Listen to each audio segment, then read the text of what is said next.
membre si Baol TV International ak sa télé si poste da ngay am lépp en temps réel. waaw si Abdou doomu Touba la comme man ba pare ñu bokk di def lépp muy référence ci Touba ndax si Abdou ku ko xam image su Touba mosu ko yàq mosoo gis benn image boo xam ne dañ ciy yabee waa Touba si Abdou def kon nag buñ ko téyee ci lu mel nii moo waral nit ñi ñëwee nii am na ñu doon téye ci yu mel nii kenn du leen gis fii waaw si Abdou moom référence la ci Touba man nag sama xarit la sama lépp la moo tax bi ma ci guddi gi laa ko yëg bi ma xëyee suba ma ñëw ànd ko ak comme ñëpp rek waaw taxawaayu justice mooy maanaam nit bala nga koo yóbbu kaso nga teg ko fu leer naññi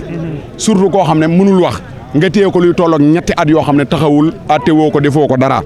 loolu moom dañ koy ñaawlu fa ñaawlu yam bëri na ay doomi jàmbur yuñ tardeel ci yu mel nii téye leen ay juróom-benni at génnee leen ne leen defoo leen dara nit bala nga koy téye ci kaso da nga ko war a teg fu leer naññi doog di ko dugal ci kaso lii dafa jaaruwul ci benn côté dafa jaaruwul si Abdou nag ci la nekkoon di xeex ànd koog tiktokeur yi Touba yi ak waa Sénégal yëpp ba lii fekk ko ci léegi nag lii moom buntu xeex la man pour man lii nii mooy ubbi xeex bi ndax téye giñ téye si Abdou am na ñoo xam ne ci lañ yégée ne téye woon nañ moom muuma ndax si Abdou ku ko téye Sénégal yëpp dañ koy yëg nitu internet la te dafee def lu rafet léegi nag pelante bii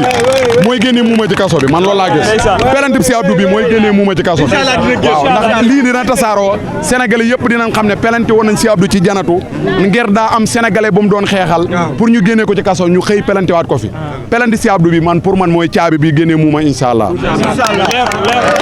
membre si Baol TV International ak sa télé si poste da ngay am lépp en temps réel.